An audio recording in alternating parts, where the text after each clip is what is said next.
Hey, how would you like to create a model of our universe using something as simple as a balloon? Hi, we're from Fort Washakie School in Fort Washakie, Wyoming. We live on the Wind River Indian Reservation in central Wyoming. We enjoy spending time in the Wind River Mountains, which tower behind our home. Our community consists of many Native American tribes, but most of us are members of the Shoshone tribe. We are proud of our heritage and we celebrate by participating in powwows and traditional ceremonies. We also take pride in our arts and crafts that we have learned from our elders.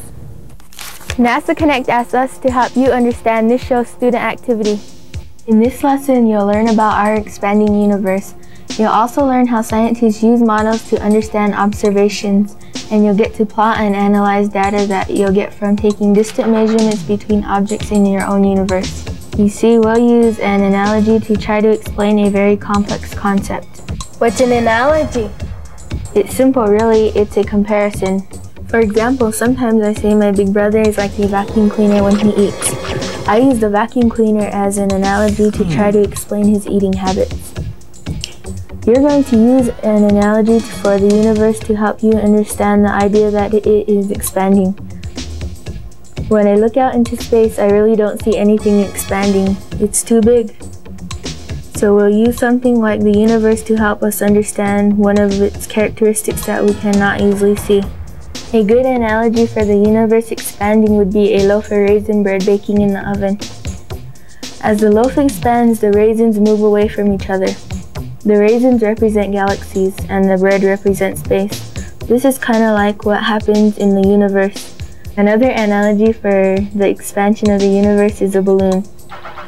Things that exist on the surface of a balloon, for example, these marks, move further apart as the balloon is blown up. In just a minute, we're going to measure the distance between points on a balloon when it is about the size of a grapefruit, then again when it is blown up to about the size of your head. Before we do that, here's something you must understand about an analogy. It's only like what it is compared to in a certain way. The balloon is not the universe, in other words. In fact, the surface of the balloon is only two-dimensional, not three-dimensional like the universe. It would be very hard to measure something inside the balloon because, well, we can't get inside of it. Because we can measure the distance between points on the surface of a balloon, that's what we'll do to verify what Hubble discovered about the universe. He found out the further away a space object is from us, the faster it is moving away from us. Now that you understand about the universe expanding and how we use models and analogies to describe it, you're ready to do the lesson.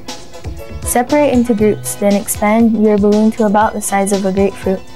Roll the neck of the balloon, making 3 turns toward the expanded portion. Secure it with a binder clip to keep air from escaping. Mark a point near the balloon's equator. Label the first point as home. Starting from home, measure 10 mm intervals along the balloon's equator and mark 5 points. Label each point starting with the number 1. Measure again the distance to point number 1 from home. Be sure no air has escaped. Record the distance from home to each point. Be careful not to compress or dent the balloon while making the marks. Expand the balloon to about the size of your head. Measure the new distance from home to each point and record the results. Be careful not to compress or dent the balloon while making the measurement. Calculate the distance each point moved by subtracting its first recorded distance from home from the second recorded distance. Have someone check the calculations. Record the results on the data sheet. Now divide the distance each point traveled by the time it took, or 1 epoch, to get the expansion rate. This is the rate of expansion of your balloon.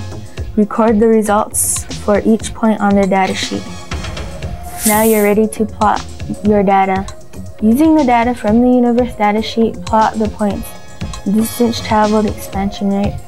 Team members should verify that the points are plotted correctly on the graph. So, what conclusions can you make from this lesson? Well, for one, our graph looks just like the Hubble data graph. We created a pretty good model for the expansion of space. Our data showed a linear pattern like the Hubble data. That's great! Any other thoughts about this lesson? We learned how to use a metric system. Science is fun. How the universe expands. Way to go, guys! You did a great job. Hey teachers, check out our NASA Connect website and download the lesson guide from this program. In it, you'll find this student activity, data analysis questions, extension activities, and tons more.